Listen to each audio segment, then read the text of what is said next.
Correction du sujet, sonorisation d'une salle de concert. On vous demandait en question préliminaire, pour le haut-parleur utilisé, montrer que les sons les plus graves sont émis de façon omnidirectionnelle.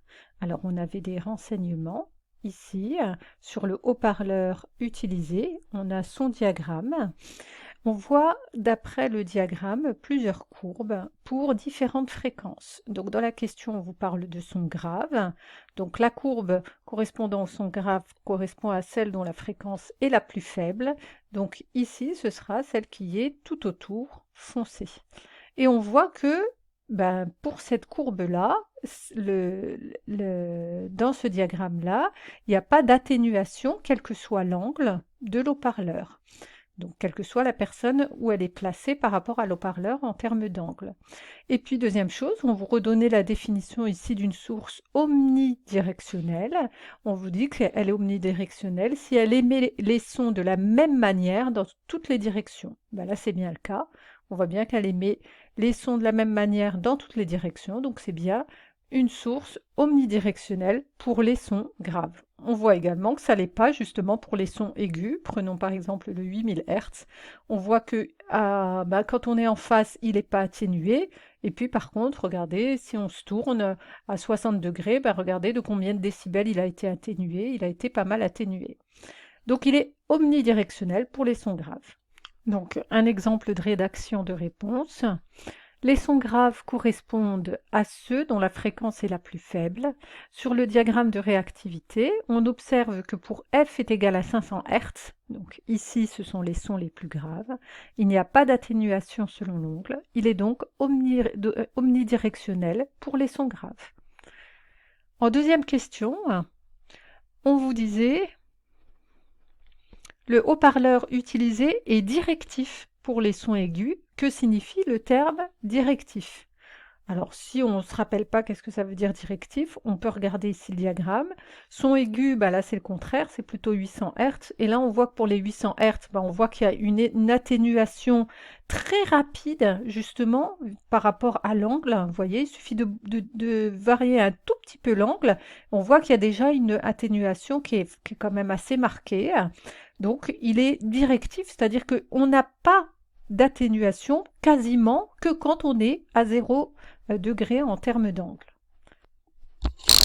Donc un exemple de réponse, pour les sons aigus, ici 8000 Hz, on constate que l'atténuation est très prononcée rapidement avec, j'ai oublié le avec la variation de l'angle. En revanche, il n'est pas atténué seulement autour d'une très faible variation de l'angle. Il est donc directif, c'est-à-dire qu'il n'y a pas d'atténuation seulement dans une direction. On passe au problème, donc avec l'hypothèse qu'il n'y a pas de dissipation d'énergie sonore dans l'atmosphère, et on vous disait, l'orientation du haut-parleur permet-elle aux spectateurs du dernier rang de percevoir le même niveau sonore que ceux du premier rang pour les sons graves et pour les sons aigus? Donc on voit qu'en termes de variation d'angle, il va y avoir une variation de 80 degrés. On a une échelle pour savoir à combien de mètres sont placés les spectateurs par rapport à l'haut-parleur du premier rang et du dernier rang.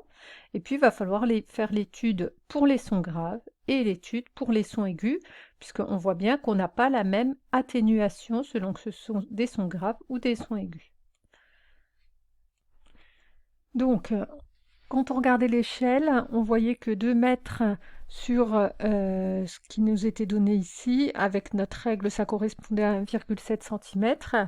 On avait la formule qui relie le niveau d'intensité sonore et l'intensité sonore, et puis également l'intensité sonore par rapport à la distance, avec un coefficient K qui n'est pas donné, mais vous allez voir que ce n'est pas gênant.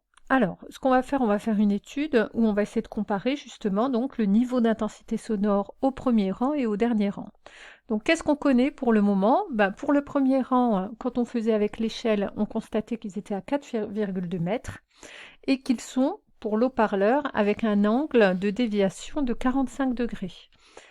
Pour ceux du dernier rang, on voit qu'ils sont à 8,2 mètres avec un angle de 0 degré. Donc on va calculer le niveau d'intensité sonore dans les deux cas, tout simplement en remplaçant ici par la formule. Alors, disons que le premier rang, on va l'appeler L1. Donc L1, ben voilà, j'ai tout simplement remplacé, ça va nous donner 10 log de K sur D1 au carré sur I0. Puis là, il va falloir utiliser un petit peu les mathématiques, hein. Le logarithme, je rappelle que log de A fois B, c'est égal à log de A plus log de B. Et puis log de A sur B, c'est égal à log de A moins log de B. Alors ça, c'est les astuces dont on va avoir besoin, qui vont nous aider ici. Parce que cette formule-là, je peux l'écrire sous cette formule-là. Je peux considérer que ce rapport-là, c'est égal à K sur I0 divisé par D1 au carré. Ce qui fait que je peux l'écrire de cette façon-là. Le carré, d'ailleurs, qui est égal à D1 fois D1, donc ça peut aussi s'écrire de cette façon-là. Donc là, il faut se rappeler donc, des formules mathématiques. Ça, ce sera pour le niveau d'intensité sonore au premier rang, et puis je vais tout simplement recopier la même chose pour le dernier rang. Et pour le dernier rang, on va l'appeler L2. Donc, on a les niveaux sonores pour le premier, pour le dernier rang. Alors, admettons qu'il n'y ait pas de différence d'angle, justement, entre les deux, je peux calculer. Donc, s'il n'y a pas de différence, si les deux étaient dans la même direction, je pourrais calculer la différence de niveau sonore. Donc, s'ils étaient dans la même direction, pour calculer cette différence de niveau sonore, je vais faire la différence entre L1 et L2. Donc, je le fais en termes de valeur absolue, et on obtient une différence de 5,8 décibels. Donc, je vois que déjà, de par la distance, il y a une différence de niveau sonore de 5,8 décibels. Maintenant, on va prendre le problème comme il était demandé, on va l'étudier donc pour les sons graves et les sons aigus. On avait vu tout à l'heure que pour les sons graves, de toute façon, l'haut-parleur est omnidirectionnel, donc il n'y a pas de différence selon l'angle. Donc là, il y a réellement une différence uniquement selon la distance. Donc, il y a une différence de 5,8 décibels. Et d'après ce qui était donné dans le sujet, on vous disait que dans la vie courante, la perception, disons que cette différence, elle est perçue quand c'est une différence de l'ordre de 5 décibels. Donc là, on voit bien qu'on dépasse les 5 décibels. Donc, effectivement, ici, c'est perceptible. Donc, pour les sons graves, il va y avoir une différence. Maintenant, pour les sons aigus, on va voir. Les sons aigus, la différence, c'est que là, l'haut-parleur, il est directionnel. Donc, il va effectuer une atténuation avec l'angle. Donc, c'est ce qu'on peut noter d'abord. Donc, pour les sons aigus, on a toujours une différence. Donc, déjà, on a vu que ceux du dernier rang sont plus loin. Donc, eux, ils ont moins 5,8 décibels à cause de la distance. Mais quand on regarde le schéma, et c'est là que c'était intéressant, on voit que ceux par contre du premier rang, ils ont une atténuation de 45 degrés parce qu'en fait l'haut-parleur, il est dirigé vers ceux du dernier rang. Donc ceux-là, ils ont une perception également en moins par rapport à ce qu'est en train d'émettre l'haut-parleur. Donc on va voir, elle est de combien, cette perception en moins? Quand on regardait le diagramme, on voyait que à 45 degrés, il y a une perception en moins quand on lisait à peu près de moins 7,5 décibels. Donc c'est ce qu'on va noter. Ceux du premier rang, eux, vont percevoir une atténuation de moins 7,5 décibels, cette fois à cause de la directivité de l'haut-parleur. Donc, ceux du dernier rang, ils ont une perception de moins 5,8 par rapport à l'haut-parleur, et ceux du dernier rang de moins 7,5. Et la question, c'était de comparer, non pas chacun par rapport à l'haut-parleur, mais de comparer le premier et le dernier rang. Donc, entre le premier et le dernier rang, il y a une différence de perception de combien? Eh bien, une différence de perception de 1,7 décibels.